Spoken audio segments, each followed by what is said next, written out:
말씀을 증거하는데 좀 더 부담이 되는 것 같습니다.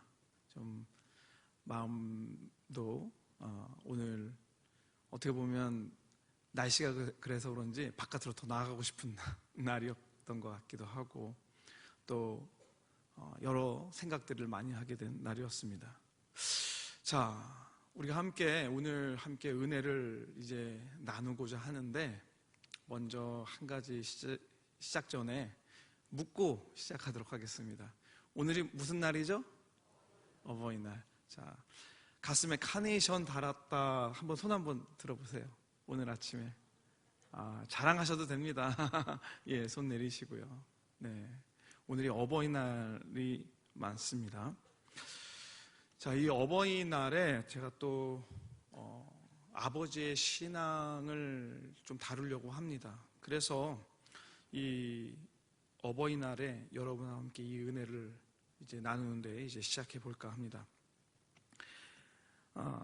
오늘은 우리에게 생명을 주신 분들, 또 나와 우리 형제 자매들을 위해서 일평생 수고하셨던 그 순간들을 기억하면서 감사를 표현하는 날입니다. 맞죠? 네, 맞습니다. 그리고 이 날을 한번 돌이켜 보니까 한번 찾아보게 됐습니다. 어린이날은 지금 제정된 지 몇 년이 됐나 한번 찾아봤더니 몇 년이 된 것 같습니까? 어린이날은? 네? 500년. 믿음이 대단하십니다. 자, 우리나라에서 1922년도에 최초로 제정이 돼서 올해가 102회 그 어린이날을 했습니다. 그러면 어버이날은 얼마나 됐을까? 어버이날은 몇 회일 것 같습니까? 어버이날은 단기목 나오지 마시고 어버이날은 52회입니다. 52회. 국가기록원에 의하면은 우리나라의 어버이날을 처음으로 제정하려고 했던 그 기원이 어머니날을 제정했던 1956년 5월 8일부터 이제 어머니날로 시작을 했습니다. 그 날을 어머니날로 지정을 해서 경로 효친의 행사를 시행을 했고요. 그렇게 한 17년이 지났습니다. 17년이 지나서 1973년 3월에 각종 기념일 등에 관한 규정을 다시 정립하면서 이제는 어머니뿐 아니라 아버지를 포함해서 어른, 노인들을 공경하는 전통적 미덕을 기리는 어버이날로 만들자 해서 시작이 됐습니다. 1973년입니다. 자, 한번 그 사진을 한번 보도록 하겠습니다. 첫 번째 사진은 이 제8회 어머니날 사진이에요. 어머니날 제8회. 그러니까 어버이날이 제정되기 전에 어머니날이죠. 그래서 8회이기 때문에 처음에 1956년부터 해서 8회니까 1964년도 정도 되는 거예요. 근데 저 때는 어머니날로 이렇게 기념했습니다. 그러다가 73년도가 됩니다. 다음 사진 한번 보여주세요. 이거는 보건사회부 그 공문입니다. 공문서. 저 안에 보면은 저 맨 위에 그 날짜가 적혀 있어요. 1973년 4월 26일. 왜 4월 26일입니까? 5월 8일에 시행할 어버이날에 대해서 지침을 처음으로 내린 거예요. 3월 달에 제정이 되고 이제 4월 달에 처음으로 공문서가 발행이 돼서 어버이날이라는 것을 이제 사용하게 된 것입니다. 그리고 나서 다른 사진 하나 더 있는데 이것은 이제 저게 보면은 좀 잘 보이지는 않는데 날짜가 1975년 5월 8일이에요. 그러니까 73년부터 시작을 했으니까 이제 어버이날 2회를 했을 때입니다. 사실 1회, 2회를 하면은 아직까지 우리 입에 어머니날이라고 더 많이 사용되지 어버이날이라고 사용을 잘 안 하게 됐을 거예요. 그래서인지 현수막에도 어버이날이라고 했지만 왠지 아버지는 빠지고 착한 어머니, 어머니에 관한 것들이 아직까지 익숙했던 그런 때의 사진을 우리가 볼 수 있습니다. 자, 그렇기 때문에 이 어버이날은 어머니뿐만 아니라 아버지, 그리고 여기 계신 우리 모든 교회 어르신들을 위한 날이기도 합니다. 할렐루야. 옆에 있는 분들에게 이렇게 인사를 했으면 좋겠습니다. 오늘은 이제 장로님을 위한 날입니다. 오늘은 권사님을 위한 날입니다. 오늘은 집사님을 위한 날입니다. 시작. 예, 감사합니다. 감사합니다. 자, 나이가 들면서 자녀들이 자라는 것을 보고 인생의 여러 굴곡을 겪고 지금까지 여러분이 오셨습니다. 육체의 시간은 지날수록 이제 무르익어가고 있죠. 근데 우리의 신앙도 그렇게 무르익어가고 있는가? 우리가 한번 다시 보아야 할 것입니다. 우리가 그리스도의 장성한 분량까지 우리의 신앙이 무럭무럭 자라나고 있는지, 또 익어가는지, 또 성숙해 가고 있는지를 오늘 한번 같이 나눠보면서 우리의 신앙 성숙도를 오늘의 말씀을 통해서 나누고자 합니다. 오늘 말씀을 듣는 관점입니다. 첫 번째는 탕자의 비유. 우리가 오늘 읽었던 말씀을 우리는 전통적으로 뭐라고 부르냐면 따라합시다. 탕자의 비유. 자, 전통적인 관점입니다. 두 번째는 잃어버린 아들을 찾은 아버지의 비유다. 이렇게 또 보고 있고요. 세 번째는 아버지의 신앙으로 나아가기 위해서라고 정해봤습니다. 자, 첫 번째는 탕자의 비유입니다. 탕자의 비유. 전통적인 이야기죠. 우리가 한번 이 이야기를 조금 제가 이야기를 다시 한번 정리해서 말씀을 드려보고 싶습니다. 어느 작은 마을에 한 부자가 있었고 두 아들이 있었습니다.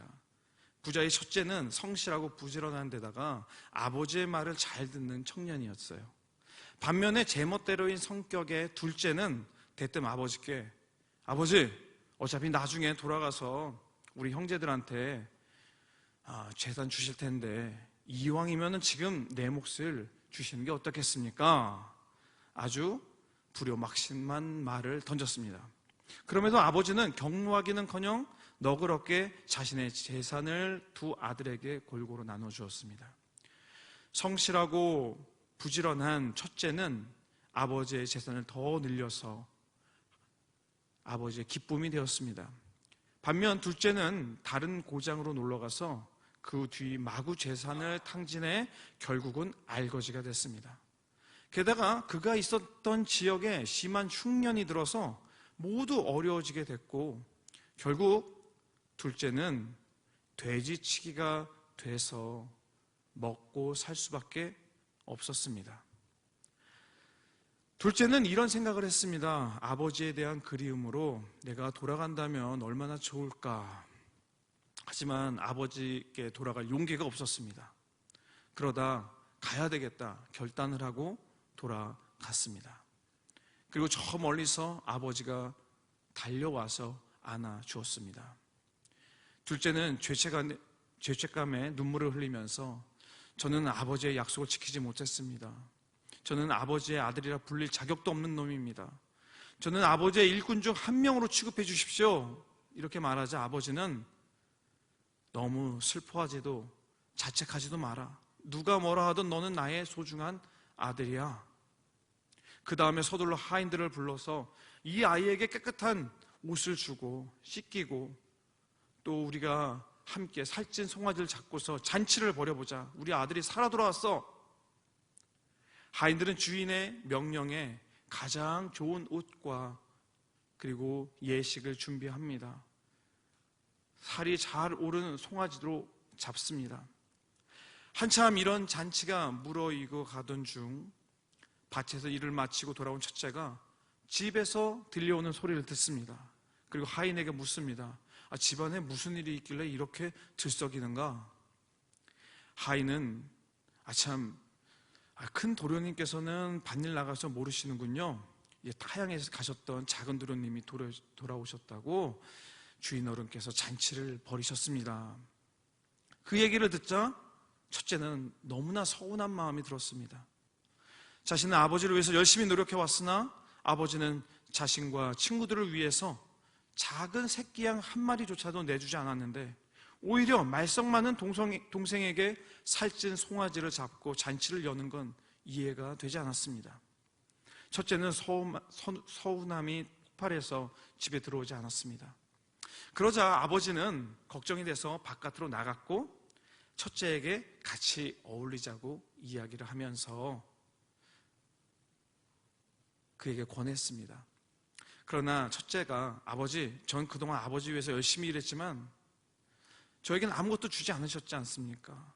저 동생 녀석 저 다 재산도 다 탕진하고 아버지 너무 하셨습니다. 그때 아버지께서는 이렇게 얘기합니다. 너가 많이 서운했구나. 속상해하지 말아라. 넌 나와 함께 있고 내가 가진 모든 게 다 너 건데 무슨 걱정이냐. 보아라, 우리 아우가, 나의 아들이 살아 돌아왔으니 우리가 잔치를 벌인 것이다. 자, 이 이야기는 우리가 너무나 잘 알고 있는 이제 돌아온 아들에 대한 이야기입니다. 전통적으로 이것을 해석을 할 때 우리가 뭐라고 그러냐면 탕자, 방탕한 아들이라고 하는 뜻의 탕아를 우리가 번역하면서 탕자라고 했는데 이 아들에 대해서 초점을 맞추는 거예요. 그리고 우리가 여러 신앙생활을 해오면서 거의 1990년대까지였던 것 같습니다. 저도 이 설교를 수도 없이 들었는데 그때 이 설교의 핵심은 늘 첫째 아들과 둘째 아들의 그 신앙을 보면서 우리도 주님께 돌아와야 된다, 이 이야기를 많이 해주셨습니다.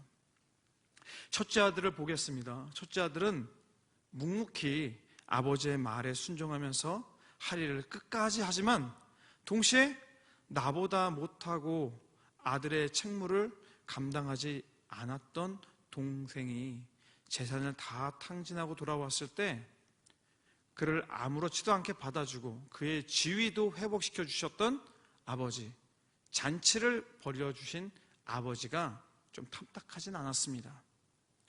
우리가 신앙생활을 보면 이렇습니다. 신앙생활을 하면서 별로 튀지도 않지만 또 묵묵히 교회 생활을 열심히 하고 남들에게 피해도 주지 않고 주어진 일 거절도 하지 않고 잘해온 사람이 이 첫째 아들인 것 같다, 이렇게 보시면 되겠습니다. 둘째 아들은 어떻습니까? 아버지가 아직 건강하시고 또 앞으로 살 날이 많은데도 불구하고 나아가서 아버지 재산을 나눠주십시오, 정말 아버지를 노엽게 하는 말을 하고 말았죠. 또 그것만이 아닙니다. 그는 그 재산을 다 탕진하고 그리고 다시 돌아왔습니다. 다시 돌아와서 이제는 종으로 받아주십시오 라고 하는 마음으로 뭔가 마음의 자세는 변했습니다.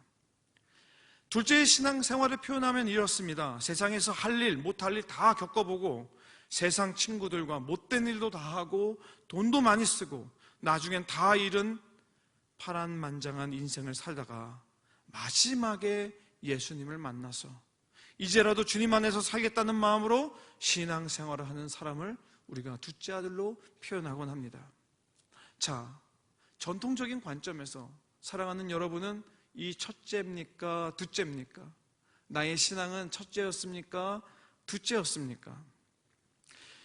우리가 예전에 이 말씀을 볼 때에 이 첫째와 둘째를 비교를 많이 했어요. 그러면서 여러분은 어떤 신앙이냐고 물어봅니다. 그리고 수많은 부흥 강사님들이 이런 말씀을 해주셨어요.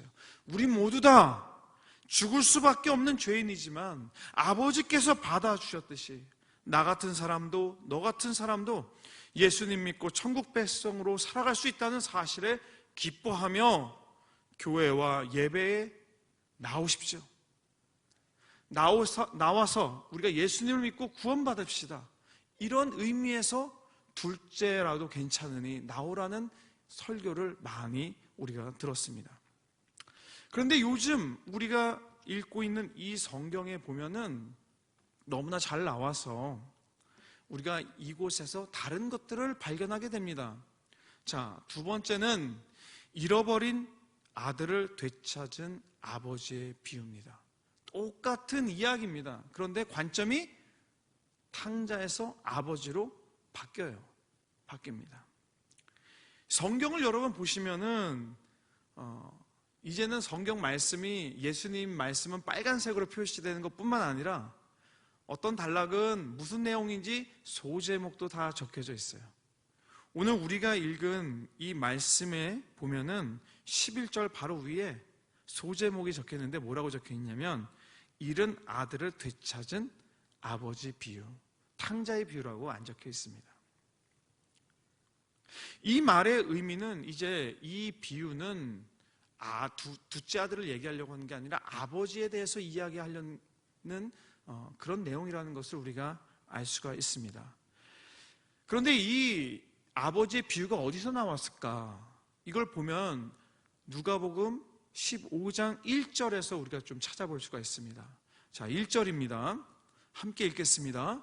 모든 세리와 죄인들이 말씀을 들으러 가까이 나오니 2절입니다. 바리새인과 서기관들이 수군거려 이르되 이 사람이 죄인을 영접하고 음식을 같이 먹는다 하더라. 3절입니다. 예수께서 그들에게 이 비유로 이르시되. 자, 사실은 예수님께서 죄인과 세리들과 함께 식사를 하고 있었어요. 그렇게 식사를 하고 있는데 지나가던 바리새인들과 서기관들이 그걸 보고서 와서 수군거리면서 이야기를 하는 거예요. 뭐 내용은 안 나왔지만 이런 거였겠죠. 아니, 우리가 알기로는 예수님은 랍비신데 왜 이런 죄인들하고 같이 식사를 하십니까? 거리를 두셔야 되지 않습니까? 이 이야기를 하고 싶으신 거죠. 그런데 예수님은 그 이야기를 듣고서 다른 말씀을 하지 않고 바로 세 가지 비유를 이야기합니다. 그 세 가지 비유, 첫 번째는 이제 어린 양을 찾는 목자의 비유입니다. 두 번째는 여인, 잃어버린 드라크마를 찾는 여인의 비유고요. 마지막 세 번째가 잃어버린 아들을 찾은 아버지의 비유를 말하고 있습니다.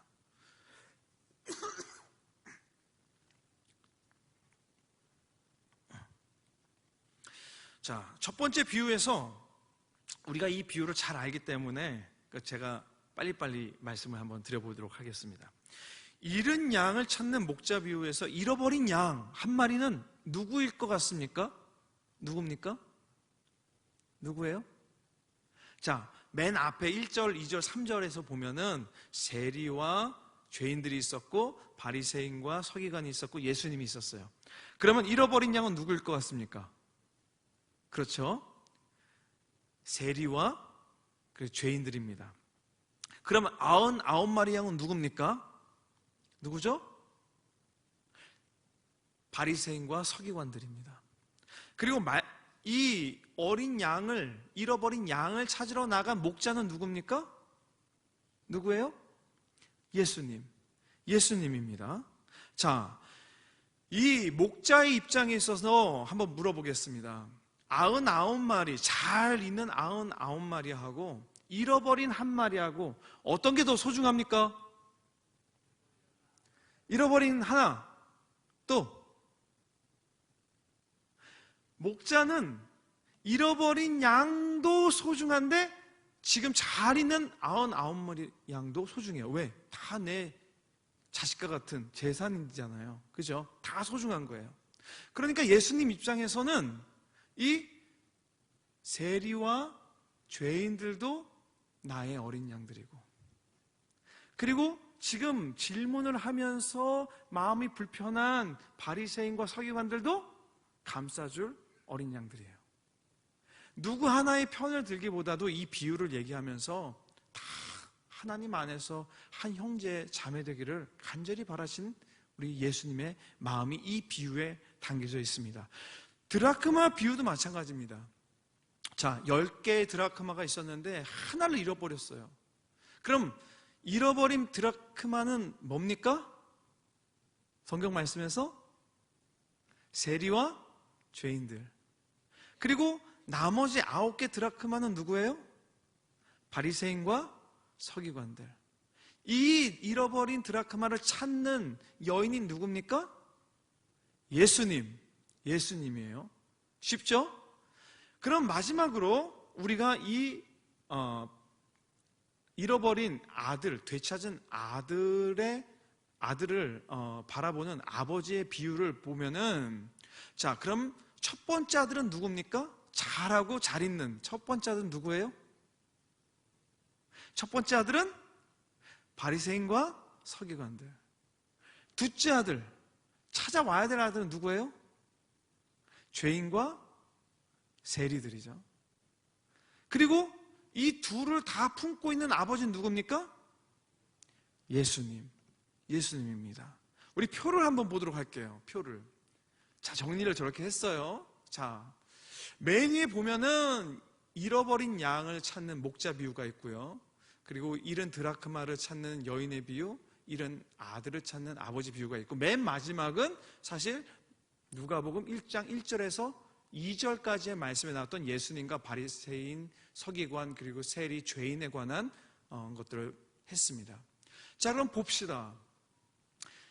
먼저 우리 첫째 아들이 있어요. 세 번째. 첫째 아들은 잘하는 거죠. 근데 위에서 보면은 99마리 양도 아무런 문제 없이 잘 있는 양이에요. 그죠? 비슷하죠?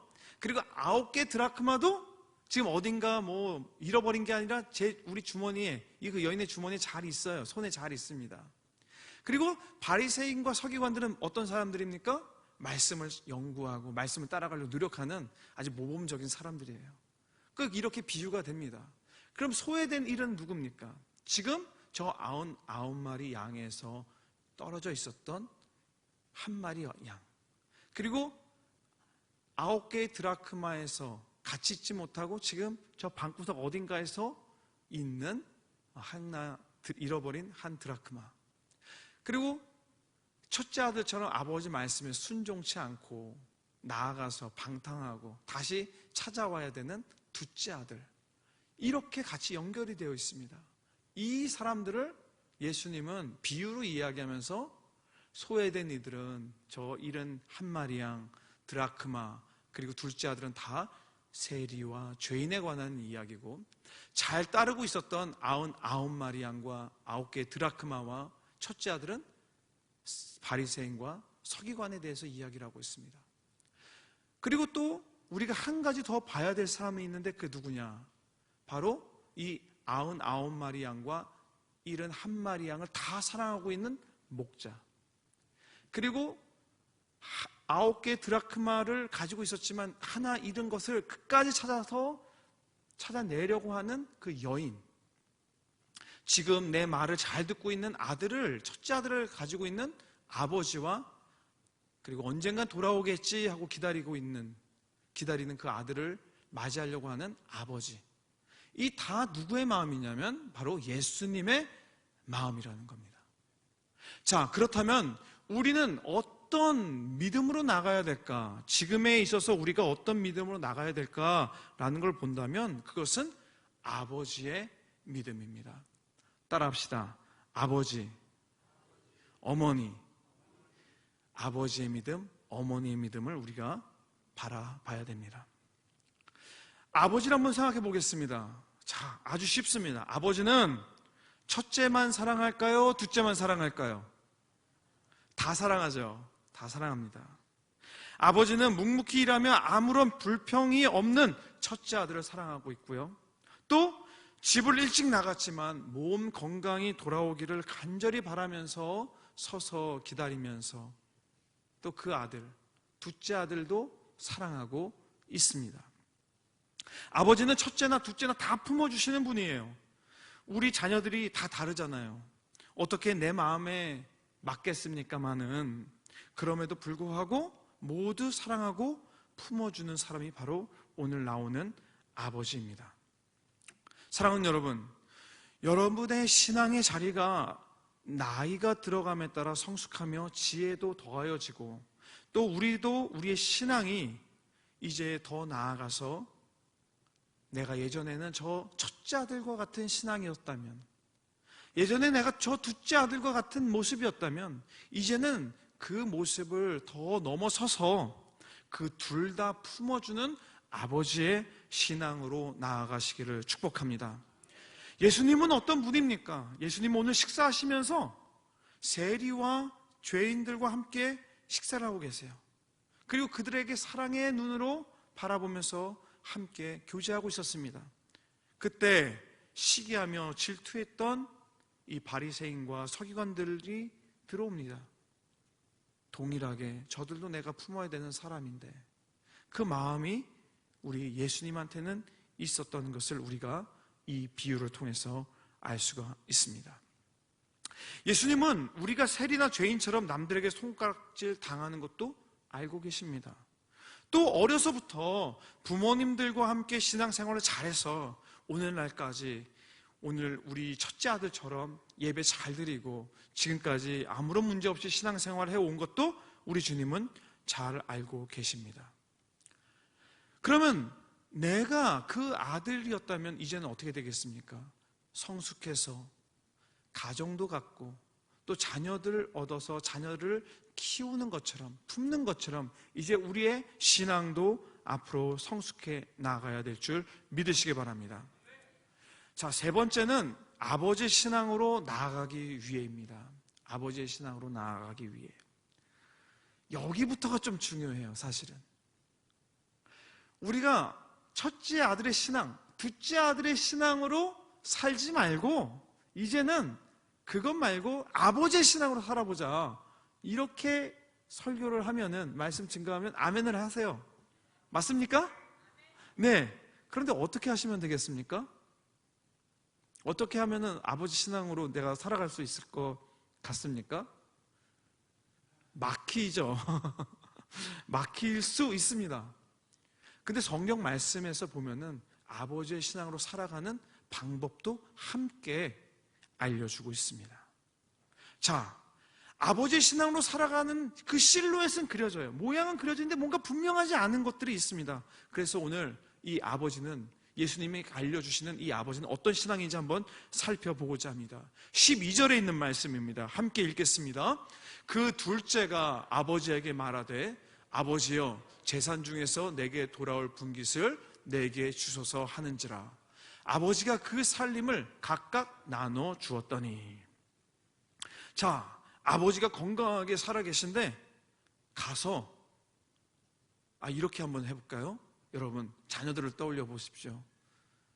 지금 당장 와가지고 재산을 달라고 하면은 마음이 어떠실 것 같아요? 무너져 내리지 않겠습니까? 아직 내가 건강한데, 아직 내가 정정한데, 아직은 내가 너희들한테 어떤 도움을 받을 때는 아니고, 그리고 내가 너희들에게 이제 재산 나눠줄 것은 좀 더 후인데, 이런 마음이 들으실 것 같아요.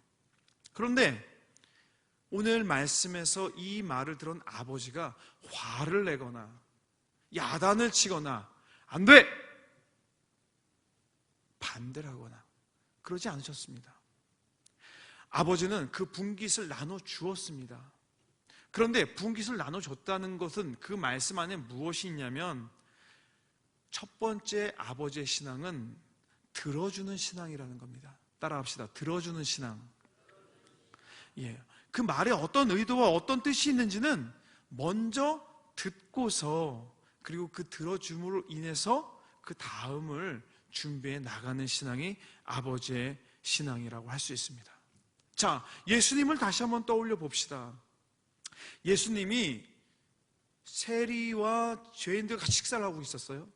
근데 거기에 율법에 정통하고 또 말씀으로 살려고 노력하고 있는 바리새인과 서기관들이 이 일은 옳지 않습니다, 불편합니다, 와서 이야기를 합니다. 그러면 예수님이 어떻게 얘기했을까요? 괜찮다, 아니다 라고 하시는 게 아니고, 또 당신들 얘기하는 건 잘못됐다, 이 사람도 하나님의 백성이다, 분명하게 말씀해 주셔도 되거든요, 사실은. 그런데 예수님께서 하셨던 것은 그 이야기를 듣고 반박을 하거나, 당신들 말씀을 다시 한번 보십시오, 바리새인이라면 말씀에 대해서 정통할 텐데 오늘 우리가 이 식사하는 것이 무엇이 잘못했습니까? 말씀을 한번 따져봅시다, 이렇게 할 수도 있었을 거예요. 그런데 그렇게 하지 않으시고 어떻게 하셨냐면 3절에 있는 말씀입니다. 그 말을 듣고 3절에 있는 말씀 따라 같이 읽겠습니다. 예수께서 그들에게 이 비유로 이르시되. 자, 듣고서 다른 이야기를 하신 게 아니라, 반박하신 게 아니라 이 비유로 대답을 대신해 주고 있는 것입니다. 어떻게 보면 분명 이 세리와 죄인들하고 식사하는 것이 일반적인 일은 아니었을 겁니다. 그렇지만 주 안에서 주님께서는 모든 백성을 사랑하신다는 것을, 다 품으신다는 것을 직접 예수님께서는 보여주고 싶으셨던 것이죠. 오늘 그들은 예수님께 말을 했지만 예수님께서는 거기에 대해서 대답을 하기보다는 비유로 우선 들으시고서 그 다음을 이제 이어나가셨습니다. 아버지의 신앙은 이거 잘못됐어 윽박지르는 신앙이 아닙니다. 무조건 타이르거나 잘못된 것을 지적하는 신앙이 아니라는 점을 우리는 볼 수가 있습니다. 자, 두 번째는 따라하겠습니다. 기다리는 신앙. 20절에 있는 말씀을 함께 읽겠습니다. 이에 일어나서 아버지께로 돌아가니라. 또 거리가 먼데 아버지가 그를 보고 측은히 여겨 달려가 목을 안고 입을 맞추니. 자, 아버지가 뭘 하고 있습니까? 둘째 아들을 기다리고 있었어요. 멀리 서서 언젠간 올 거라는 것을 알고서 기다리고 있었던 겁니다. 아버지는 어떤 분이냐? 아버지는 자신의 자녀들의 성향을 다 알고 계신 분이에요. 첫째 아들이 어떤 아이고 둘째 아이가 어떤 아이인지 다 압니다. 둘째 아들은 불같았지만 분명 돌아올 텐데, 마음이 여려서 시간은 걸리겠지만 돌아오면 꼭 안아줘야지, 이 마음으로 멀리 서서 저 끝에서 오는 것을 기다리게 됩니다. 사랑하는 여러분, 이 세 가지 비유가 있습니다. 그런데 이 세 가지 비유를 이야기할 때 듣는 사람이 누굽니까? 듣는 사람이 사실은, 자, 다시 한번 여쭤볼게요. 맨 처음 시작은 예수님이 세리와 죄인들과 식사를 하다가 바리새인과 서기관들이 와서 왜 죄인들과 식사를 겸상합니까? 하면서 그 문제를 제기를 했어요. 그때 예수님께서 이 비유를 그들에게 말씀하셨는데, 그들이란 누굽니까? 그들이에요? 누구예요? 예? 바리새인과 서기관, 또 세리와 죄인, 그 모두에게 이야기하고 계십니다. 그런데 잘 생각해 보세요. 바리새인과 서기관이 있어요. 그리고 세리와 죄인이 있습니다. 예수님께서 그 첫날 만났는데 둘이서 싸우지 말고 서로 화합하자라고 하면은 화합할까요? 안 할까요? 할까요? 안 할까요? 안 하죠. 안 합니다. 쉽지 않습니다. 그 당장 아무리 맞는 말을 할지라도 내 마음에 그게 들어와서 이게 이해가 되고 내가 사랑해야 되겠다, 같이 화합해야 되겠다, 이 마음까지 들어가는 데는 어마어마한 시간이 분명히 걸립니다. 그런데 이 말을 누구에게 해주고 있냐면 사실 바리새인과 서기관, 동일하게 세리와 죄인들에게도 같이 해주고 있는 거예요. 세리하고 죄인들도 저 사람 싫어하지 않겠습니까? 싫어하는 마음 거둬들으라고 하는 거고, 바리새인과 서기관들은 지금까지 해왔던 거 다시 생각해보라고 알려주고 계십니다. 이렇게 두 그룹이 섞이긴 참 어려워요. 그런데 이 두 사람들이 섞이기 어려움을 어디서 표현하고 있냐면 누가복음 16장 14절에 이런 말씀이 있습니다. 같이 읽겠습니다. 바리새인들은 돈을 좋아하는 자들이라 이 모든 것을 듣고 비유권을. 자, 15장에 있는 비유가 있고 16장에 또 다른 비유로 연결이 돼서 넘어갑니다. 이 이야기를 다 듣고 있었던 바리새인들이 비웃는 거예요. 말도 안 되는 거예요. 받아들이기가 어려운 거죠. 그러나 받아들이지 않더라도 예수님은 뭐라고 있습니까? 증거하고 있습니다. 증거하는데 언제까지 증거하느냐? 그들이 돌아올 때까지 기다리면서 증거하고 있습니다. 할렐루야. 아버지의 신앙은 이런 거예요. 기다리는 거예요. 이 비유 안에서도 아버지가 둘째 아들을 기다리는 것처럼 예수님도 지금 이 이야기를 하면서 언젠가는 세리와 죄인들도 마음을 열고 저 바리새인과 서기관들을 받아들일 때가 오겠지. 저 바리새인과 서기관들도 마음을 열고 어느 순간에는 세리와 죄인들을 받아들이는 순간이 있겠지. 기다리는 신앙이 바로 아버지의 신앙인 것입니다. 세 번째 아버지의 신앙은 함께하는 신앙입니다. 따라합시다. 함께하는 신앙. 누가복음 15장 24절에 있는 말씀입니다. 함께 있습니다. 이 내 아들은 죽었다가 다시 살아났으며 내가 잃었다가 다시 얻었노라 하니 그들이 즐거워하더라. 둘째 아들이 들어왔어요. 들어와서 씻기고 반지를 끼우고 신발을 신겼습니다. 이 의미는 지위를 다시 회복시켜 준 거예요. 다시 회복시켜 주었을 뿐만 아니라 함께 그들이 즐거워했다고 하고 있습니다. 그런데 우리가 잘 한번 생각해 봅시다. 그 집안, 이 아버지의 집안 사람들이, 종들이 이 첫째와 둘째 아들의 그 행동거지를 잘 알까요? 모를까요? 알죠. 둘째가 방탕한 사람이라는 것도 잘 압니다. 그리고 아버지의 재산을 가지고 나가서 다 탕진하고 돌아온 것도 알아요. 그런데 거기에 대해서 이렇게 이야기할 수도 있었을 겁니다. 주인님, 그래도 첫째 도련님이 얼마나 잘했습니까? 첫째 도련님의 입장도 생각하셔서 둘째 도련님이 돌아오셨지만 잔치까지는 좀 과하신 것 같습니다. 이렇게 이야기할 수 있었을 거예요. 그러나 그렇게 하지 않고 함께 주인의 말에 호응하면서 기뻐했습니다. 이 말은 무엇을 뜻하느냐? 평소에 아버지가 종들이나 집안 사람들이나 주위 이웃 사람들에게 두루두루 잘했기 때문에 어떤 불평이나 어떤 이견도 내지 않고 주인의 뜻을 다 기쁨으로 따랐다는 것을 뜻합니다. 아버지의 신앙은 나만 잘하는 신앙이 아니라 내 주변에 있는 사람도 돌보는 신앙. 그 사람들도 내 신앙을 보고 그래도 저 사람이 참 잘하는 사람인데 인정을 해주는 신앙이 바로 아버지의 신앙인 줄 믿으시기 바랍니다. 우리가 본받기 위해서는 우리가 반대하는 사람조차도 함께 들어와서 기뻐하는 관계까지 갈 수 있는 신앙을 우리가 겸비해야 될 줄 믿으시기 바랍니다. 자, 네 번째 아버지의 신앙에는 부족함이 있지만 함께 협력하는 신앙이다 입니다. 아버지가 모든 걸 다 잘할 수는 없어요. 아버지가 하는 것이 다 옳은 것만은 아닙니다.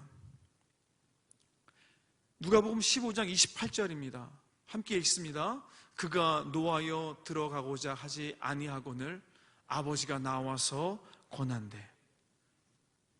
아버지가 다 옳은 건 아니었어요. 아들하고 상의하지 않았습니다. 첫째하고 상의하지 않았고 첫째 아들의 마음이 상할 수 있다는 것을 알고 있었지만 그 이야기를 하지 않고서 자신의 뜻대로 했습니다. 첫째 아들은 너무나 서운하죠. 화가 납니다. 그래서 첫째 아들의 마음을 알기 때문에, 들어오지 않는 걸 알기 때문에 나아가서 만나서 권합니다. 아버지가 독선적이었지만 그래도 잘 봐라. 내게 다 네게 아니냐. 그리고 내 둘째 아들은 살아서 왔지 않냐. 얼마나 기쁘니. 이것을 설득을 하는 거예요. 협력을 구하는 겁니다. 아버지의 신앙은 혼자 독선적으로 하는 것이 아닙니다. 나만 잘났다고 하는 것이 아닙니다. 가서 협력을 구할 때도 있고 이해도 구해야 될 때도 있고 함께 해내야 되는 그 순간들도 있다는 것을 우리 모든 성도님들을 믿으시기 바랍니다. 사랑하는 우리 철원교회 성도 여러분, 여러분 한 분 한 분은 어떤 신앙으로 오늘 이 어버이날 자녀들에게 보이고 있습니까? 첫째 아들과 둘째 아들의 신앙으로 키웠다면 이제는 내가 아버지의 신앙으로 우리 자녀들을 또 우리 가정을 내 주변을 살피며 신앙생활을 하시기를 주님의 이름으로 축원합니다. 오늘 말씀의 제목처럼 나는 어떤 믿음에 서 있는가?